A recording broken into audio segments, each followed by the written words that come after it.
This is Dr.RED Panda. What happens when a nation built around one man suddenly loses him?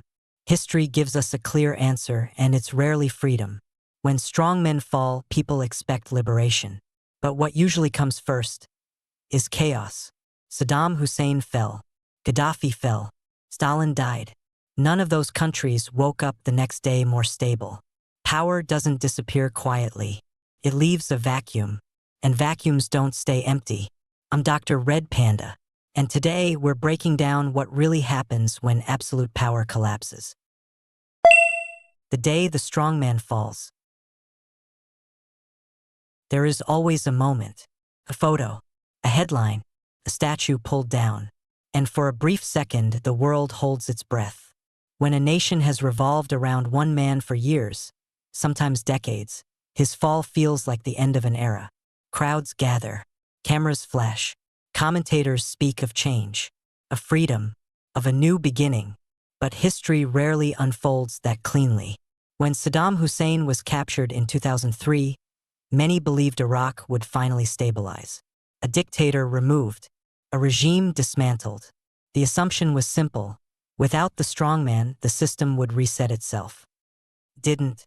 What followed was not immediate democracy, but insurgency, sectarian violence, and a power struggle that reshaped the region for years. When Muammar Gaddafi was killed in 2011, the images spread globally within hours. Some celebrated, others watched cautiously. The expectation, again, was that once the central figure disappeared, stability would follow. Instead, Libya fractured. Rival governments formed. Militias competed. The state that had once revolved around a single ruler struggled to function without him. Even when the fall comes naturally, without bullets or rebellion, the pattern can echo. When Joseph Stalin died in 1953, the Soviet Union did not smoothly transition into clarity. Behind closed doors, factions maneuvered. Power was recalculated. Loyalty shifted. The system, built around fear and central authority, had to redefine itself. Here is the uncomfortable pattern. When authority is concentrated long enough, it stops being just leadership. It becomes architecture. Institutions adapt around it. Decision-making narrows toward it. Stability begins to depend on it. Remove the center, and the structure doesn't automatically rebalance. It trembles. This is the paradox of strongman rule. From the outside, it looks immovable. Order appears firm.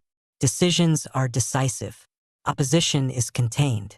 But beneath that surface, something fragile is forming. Because when power flows through one channel for too long, alternatives weaken. Independent institutions erode. Succession plans blur. The system learns obedience more than resilience. So when the day finally comes, whether through overthrow, death, or sudden removal, the question is no longer simply who replaces him. The deeper question is, what was quietly hollowed out while he stood at the center? History suggests that when a political system becomes inseparable from a single personality, the fall of that personality doesn't create a clean slate. It creates a vacuum. And vacuums are never peaceful. They attract ambition. They expose fractures. They invite external pressure. For a moment, people may celebrate the end of dominance. But the machinery that dominance shaped does not disappear overnight. It recalibrates, competes. It struggles to remember how to function without a single gravitational force holding it together. This is not an argument for strongmen. It is an observation about systems. When a country's stability rests heavily on one individual, that stability carries a hidden cost. Because the stronger the center becomes, the more dangerous its absence will be. And history has shown again and again that the day the strongman falls is not the end of the story. It is the beginning of uncertainty. Why strongman rule feels stable. If history shows that power vacuums are dangerous, then another question naturally follows. Why do so many nations tolerate, even embrace, strongmen in the first place? The answer isn't as simple as fear. Strongman rule often feels stable because, at least on the surface, it simplifies chaos. In divided societies, decision-making can be slow. Democratic institutions argue. Legislatures stall. Courts intervene. Policies get delayed, revised, negotiated. Can look messy, inefficient, frustrating. A single dominant leader cuts through that noise. There are fewer debates, fewer visible disagreements. Orders move downward quickly. The message appears unified. To many citizens, especially in times of crisis, that clarity feels reassuring. Uncertainty is exhausting. Conflict is stressful. Division feels dangerous. A strong man offers something emotionally powerful: certainty. Even if that certainty comes at a cost. When authority becomes concentrated, political friction decreases, at least publicly. Opposition voices are weakened or sidelined. Media narratives become more consistent. Institutions align themselves with the executive center rather than competing with it. From the outside, this alignment looks like strength. But alignment and resilience are not the same thing. Resilience comes from systems that can absorb shock. It requires independent institutions, transparent succession processes, and distributed authority. It is noisy by nature because it allows disagreement to surface before it explodes. Strongman systems often suppress that noise, and suppression can look like stability. When critics are silenced, it appears that consensus exists. When dissent is discouraged, it seems like unity has been achieved. When elections become predictable, the illusion of order strengthens. But what is being stabilized is not necessarily harmony. It is control. Control can be effective in the short term, can mobilize resources quickly. It can impose direction during emergencies. In moments of war, economic collapse, or social unrest, many people prioritize security over procedural debate. This is where strongman rule draws its psychological strength. It appeals to a very human instinct, the desire for protection. In uncertain times, people often trade complexity for clarity. They accept centralized authority because it promises predictability. Even if freedoms narrow, the emotional comfort of order can outweigh abstract democratic principles. There is also a structural dynamic at work. When a leader remains in power for years, institutions gradually adapt around him. Promotions depend on loyalty. Bureaucracies learn to anticipate his preferences. Political survival becomes tied to proximity to the center. Over time, decision-making narrows further. Not because every official is coerced, but because incentives shift. Those who challenge too openly lose influence. Those who align rise. Gradually, a culture forms where stability depends less on institutional process and more on personal continuity. The longer this pattern persists, the more the system equates one person with order itself. And that is where the fragility begins. Because stability that relies on distributed trust can survive leadership changes. Stability that relies on a single figure cannot. When authority becomes personalized, uncertainty becomes postponed rather than resolved. Structural tensions are managed, not eliminated. Competing factions wait. Succession questions linger unanswered. The system appears calm, but only because its center remains intact. This is why strongman rule can feel efficient, decisive, even effective. It reduces visible conflict. It centralizes responsibility, projects confidence. But the projection of control is not the same as durable stability. The more power concentrates in one individual, the more the system's equilibrium depends on that individual's continued presence.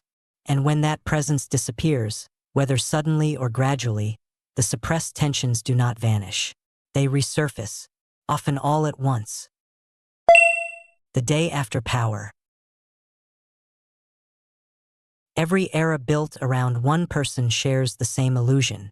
This will last. It never does. Not because leaders fail, but because biology wins. No individual outlives time. The real danger of concentrated power isn't oppression. It's dependency. When a system reorganizes itself around one central figure, something subtle happens. Institutions stop practicing autonomy. Courts hesitate before ruling. Legislatures anticipate approval before acting. Bureaucrats filter information to protect stability. Over time, competence shifts from how the system works to how the leader decides. That shift feels efficient. It removes friction. It speeds up decisions. But it also hollows out the machinery underneath. And hollow systems don't collapse slowly. They crack. When the central figure weakens, whether through age, crisis, internal rivalry, or sudden absence, the system faces a stress test it hasn't trained for. Who arbitrates disputes now? Who commands loyalty? Who defines legitimacy? In institutional systems, those answers are boring. They are written down. They are rehearsed. In personalized systems, those answers are negotiated in real time. And real-time negotiations under uncertainty are volatile. The most dangerous moment in any centralized regime is not when the leader is strongest. It is when he is no longer untouchable. Because power concentrated at the top compresses conflict beneath it. Rivalries don't disappear, they wait. Ambitions don't vanish, they adapt. Factions don't dissolve, they calculate. As long as the center holds, everyone behaves. When the center wobbles, everyone moves. History shows this pattern repeatedly. Not always in explosions. Sometimes in fragmentation. Sometimes in slow decay. Sometimes in sudden implosions that surprise observers who mistook silence for harmony. The quieter the descent, the harder it is to measure. And the harder it is to measure, the more shocking its return. Here's the uncomfortable truth. Stability based on control is borrowed stability. It is time-dependent, person-dependent, health-dependent. It looks strong because it suppresses visible instability. But suppression is not resolution. A resilient system survives bad leaders. A fragile system cannot survive the absence of a strong one. So ask yourself something difficult. If tomorrow the central figure vanished, peacefully, naturally, unexpectedly, would the system continue smoothly? Or would elites scramble? Would markets panic? Would institutions hesitate? If the answer is uncertainty, then the stability you see today may not be structural. It may be conditional. Power that cannot be transferred calmly is power that has not been institutionalized. And power that is not institutionalized is always temporary. This isn't about ideology. It's about design. About whether a nation invests in personalities or procedures. About whether unity is chosen or enforced. Because in the end, history doesn't judge leaders by how tightly they held power. It judges systems by how peacefully they let it go. So I want your real answer. What creates stronger nations? A decisive individual, or rules that outlive him? Not what sounds good. What actually endures? Write it below. Let's see how divided we really are. And that's a wrap for this episode of the video. I'm Dr.RED Panda. If you found this video helpful, don't forget to subscribe and give it a thumbs up. Until next time, take care.